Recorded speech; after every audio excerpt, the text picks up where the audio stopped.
Estábamos con Rama, con Rodrigo Joaquín del Pino, que también Mohan lo conoce, porque mi idea es esta, y lo hablamos recién con Gustavo.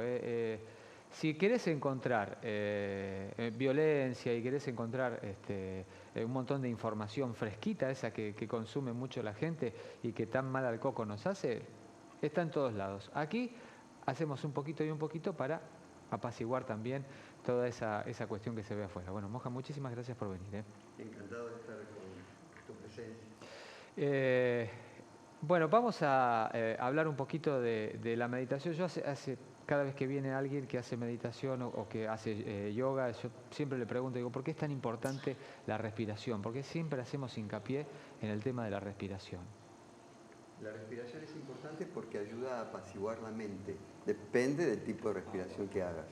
Pero la respiración, como respiración en sí, no tiene un valor tan importante. El valor de la respiración está en el pranayama. El pranayama es la regulación del prana, de la energía vital. Cuando uno hace esas prácticas respiratorias, en realidad lo que uno debe hacer primariamente es movimientos físicos. Pero lo que uno tiene que hacer es sutilizar la percepción, refinar la percepción para percibir ese prana, esa energía vital que se va generando.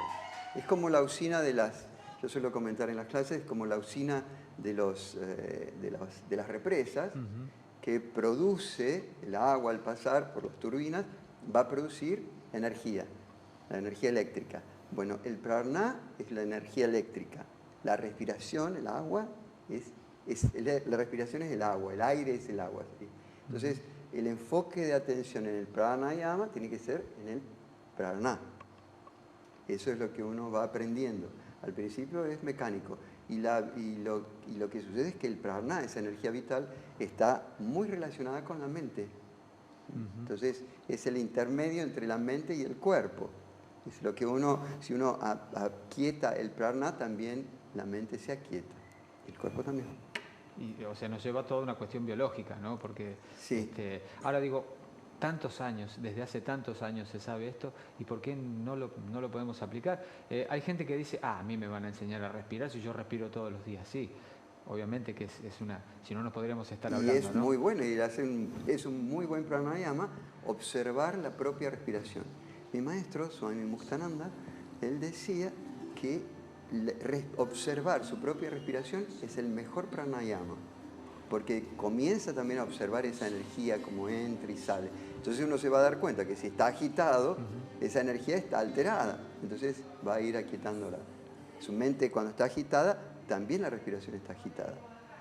Entonces, siempre se ha visto, por la tercera ley de termodinámica, que cuando un sistema se va aquietando, entonces mejora el orden, aumenta el orden. Y este es el orden fisiológico. Empieza a haber un reordenamiento fisiológico y se eliminan las tensiones, se eliminan los obstáculos.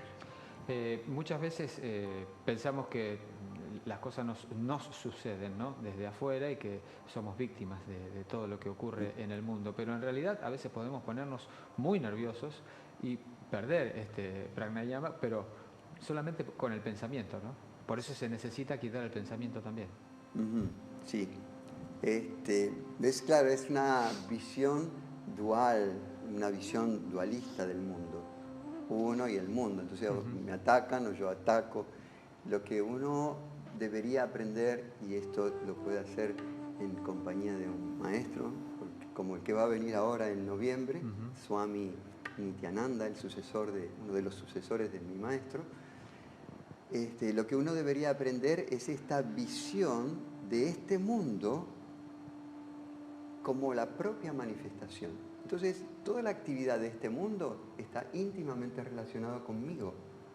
Yo lo que tengo que hacer es observar qué es lo que está pasando en mí. Vos sos el ser del universo y cualquiera que está mirando también es el ser del universo y todo este mundo es su propia manifestación.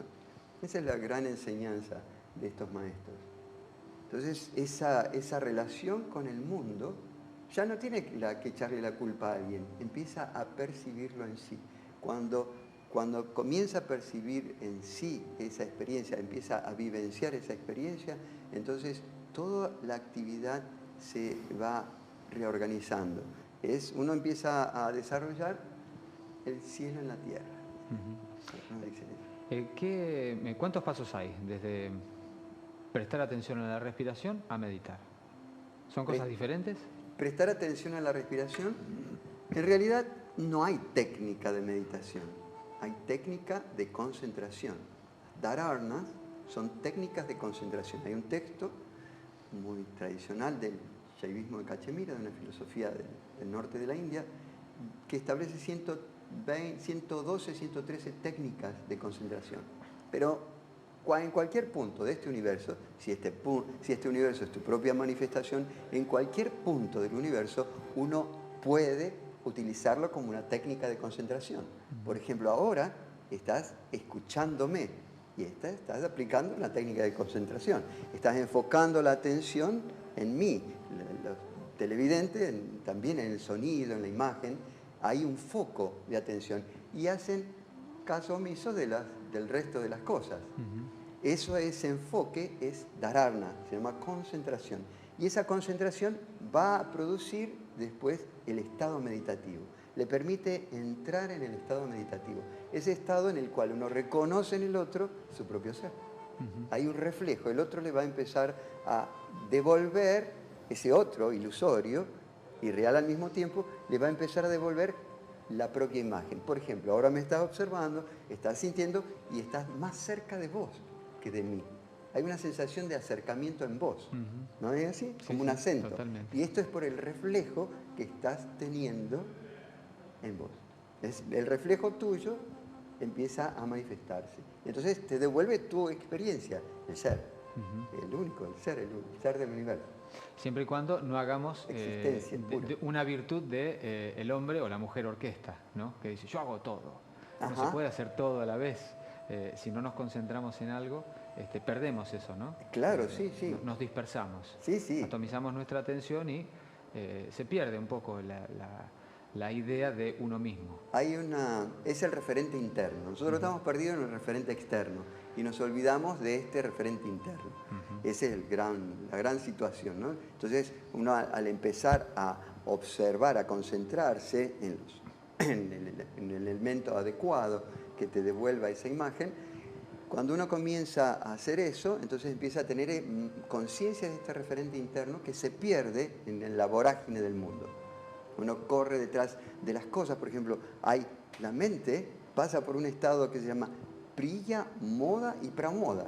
Priya, moda y pramoda. La búsqueda del objeto del deseo, tiene el objeto del deseo, la búsqueda del objeto del deseo y la consecución del deseo. Siente un pequeño placer, un pequeño deleite cuando consigue algo.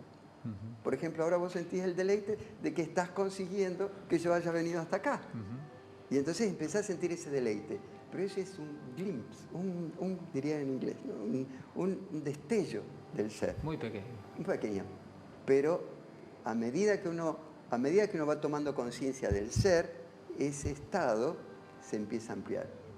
Porque, como dicen en la tradición, la mujer ama a su esposo, no por su esposo, sino por el deleite que siente en sí. El esposo ama a su esposa no por la esposa, sino por el deleite que siente en sí. Sí, ahora, siempre tiene que ver con nosotros. En mi caso y en tu caso, yo tengo el deleite de estar aquí hablando con vos y en público, en buena compañía, y vos sentís también ese deleite. Es por el deleite de este que haces las cosas. Por eso dicen, yoga stap kuru karmani. Estar asentado en el yoga, en esa unión, realizar la acción. Cuando uno realiza eso, entonces vive momento a momento, presente a presente. Y cuando uno, como decía el famoso, caminante no hay camino, se hace camino al andar. Cuando uno está en el camino va caminando, vos vas sobre el camino le muestra el camino. Se hace solo, sí. ¿Qué es, yo te decía en la previa, ¿qué es un mantra, por ejemplo? Cuando muchas veces la gente dice, bueno, los mantras son como las oraciones de los cristianos. Yo no sé si es así, pero me parece que el mantra tiene implícito una vibración, ¿no? Sí. Son sonidos muy particulares, muy adecuados para esta época, porque es muy simple. Es un sonido que cuando uno lo va repitiendo, cuando uno repite esos mantras, es lo que protege la mente, dice. Viene de la palabra manas también, ¿no? Mente. Entonces, cuando uno va repitiendo esos sonidos vibran, están sintonizados con el ser, con el estado puro de ser. Entonces, cuando uno repite eso, el ser empieza a vibrar. O sea, todo este mundo empieza a tornarse más armonioso. Todo tu mundo.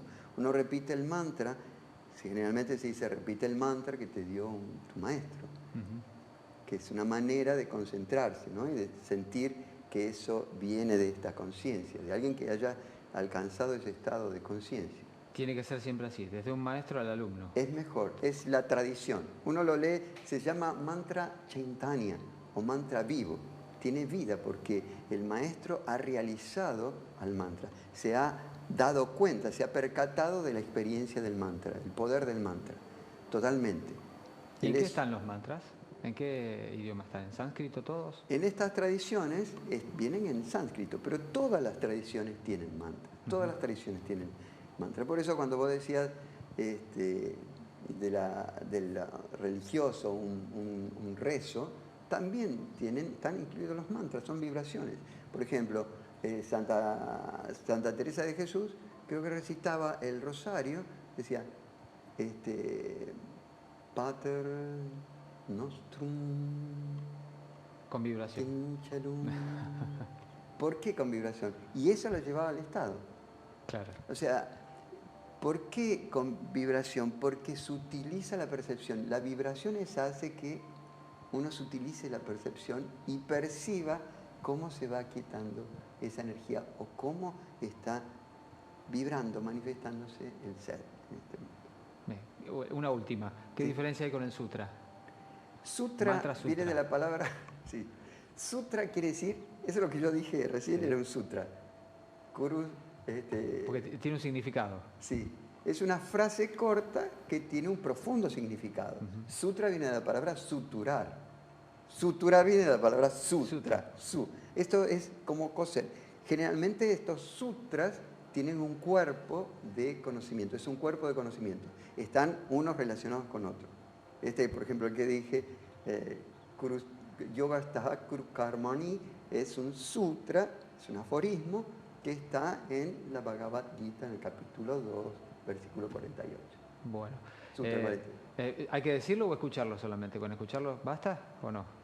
Si uno lo repite, digo, mejor. Está el Mani Padme Hum, que está en todos lados. También. Escucharlo está bien. Repetirlo, escucharlo, hacer Manasa Japa, que es la repetición del mantra mentalmente, también es muy bueno. Eso le sirve para el momento de meditar, porque cuando uno se sienta, empieza a quietar, el mantra empieza a vibrar en sí. Tiene que repetirlo tanto hasta que se haga uno con la propia sangre. Bien. Bueno, Mohan, es para largo, es para mucho más. Sí. Para mucho más, pero viste que la tele es así. Sí, ya lo sé. Nos tenemos que ir a saludar. Un segundo. Sí. El 20 de noviembre, el 18 de noviembre viene Gurudev Nityananda, es el sucesor de mi maestro. Y ese día, el 20 de noviembre, va a dar un intensivo donde va a transmitir esa experiencia, esa energía de despertar de conciencia. Lo van a hacer acá en Rosario, vamos a recibir la visita de él y va a haber varios días, también se queda una semana de actividades.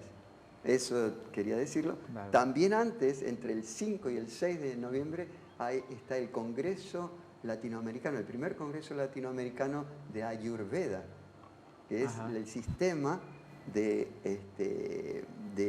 sistema de conocimiento védico puesto en los alimentos. Donde está el amigo Caito Chesta. Exactamente. Exactamente. Por eso lo tenía que decir. Sí, hay que decirlo, sí. hay que decirlo. Bueno, muchas gracias, Mohan. El Muchísimas gracias. Igualmente. Bueno, a Mohan lo encuentran en Facebook, está en Facebook y pueden tomar clases con él porque es un gran maestro. Nos vamos a San Lorenzo. Muy bien, Osvaldo, para seguir en Reconquista. Estuvimos charlando con el presidente de la Comisión